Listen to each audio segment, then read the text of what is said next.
എന്തെങ്കിലും കൊക്കിൽ കൊത്തി എടുത്തിട്ട് മക്കൾക്ക് കൊടുക്കണം.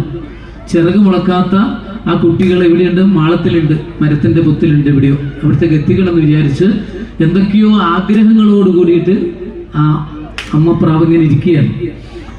വലിയൊരു കഥയാണ്, അതിനെ ഞാൻ ചുരുക്കി പറയാണ്. അങ്ങനെ ഇരിക്കുന്ന സമയത്ത് ഇങ്ങനെ ഒരാള് ഒരു അമ്പും കൊണ്ട് ഇങ്ങനെ നടക്കുകയാണ്. എന്തെങ്കിലും കിട്ടിയാൽ മതി, ചെറുതായിട്ട് കിട്ടിയാൽ മതി, പന്നി തന്നെ വേണമെന്നില്ല, പ്രാവിനെ കിട്ടിയാലും മതി എന്ന് വിചാരിച്ച് അങ്ങനെ ഒരു വേടൻ തയ്യാറായിട്ട് ഇങ്ങനെ നിൽക്കുകയാണ്. എയ്ത് പിടിക്കുന്ന ആള്, അറിയാലോ. അങ്ങനെ സഞ്ചരിച്ചു കൊണ്ടിരിക്കുന്ന സമയത്ത് എത്രയോ ഉയരത്തിൽ, 1 കിലോമീറ്റർ ഒന്നുമല്ല, അത്രയോ ഉയരത്തില് റാഗി പറക്കുന്ന ഒരു പരുന്തുണ്ടായിരുന്നു. കണ്ടിട്ടുണ്ടൊക്കെ ഉണ്ടാവില്ലേ? അതിന്റെ കൂർത്തുമുർത്ത നഖങ്ങളൊക്കെ തയ്യാറാക്കിയിട്ട് അതിന്റെ കണ്ണിന് അത്രമാത്രം ലോങ് ആയിട്ട് കാണാൻ സാധിക്കും. അതെന്ത് ചെയ്തു? ഈ ഇലകൾക്കിടയിലൂടെ ഒതുങ്ങിയിട്ടിരിക്കുന്ന പ്രാവിനെ കണ്ടു. പ്രാവ് ഇതിനെ കണ്ടിട്ടുമില്ല. അതിങ്ങനെ താഴ്ന്ന് വരികയാണ്.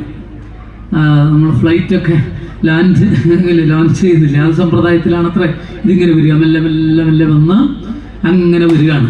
ഇതിന്റെ ലക്ഷ്യം എന്താണെന്ന് മനസ്സിലായോ? ഇതാണ് ലക്ഷ്യം.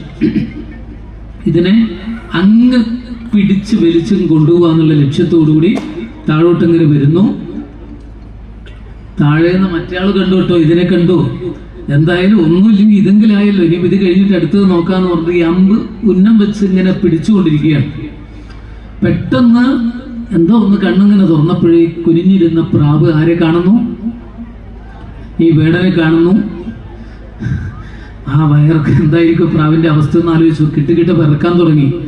എന്നിട്ട് ഈ ചിറകങ്ങ് ഉയർത്തിയിട്ട് ഒന്ന് പറക്കാൻ വേണ്ടി നോക്കുന്ന സമയത്ത് ഈ എന്താണ് ചെടികളുടെ ആ വൃക്ഷത്തിന്റെ കമ്പിന് ഇടയിലാണ് ഉള്ളത്. അപ്പൊ എങ്ങോട്ട് പറക്കണം എന്നറിയാതെ കണ്ട് മേലോട്ടൊന്ന് നോക്കുന്ന സമയത്ത് താഴ്ന്നു വന്ന് പറക്കുന്ന പരുന്തിനെയും കണ്ടു. ഇനി ഉറപ്പിച്ചു, എന്താണ്, ഇനി ഒരു രക്ഷയില്ല, ഇനി എങ്ങോട്ടും പോകാനില്ല. മുമ്പോട്ട് പോയാലും കാര്യമില്ല, മുകളിലോട്ട് പോയിട്ട് കാര്യമില്ല, താഴോട്ട് പോയിട്ടും കാര്യമില്ല.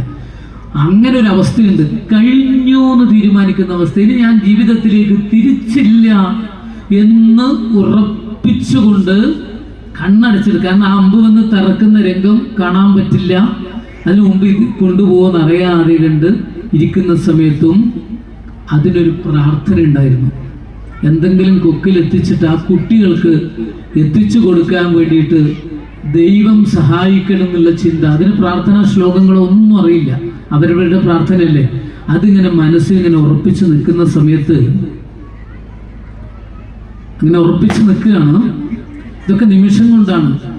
അയ്യോ അയ്യോ എന്ന് വിചാരിച്ചു. ഏതാ ആദ്യം സംഭവിക്കുക എന്ന് അറിയില്ലല്ലോ എന്ന് വിചാരിച്ചു.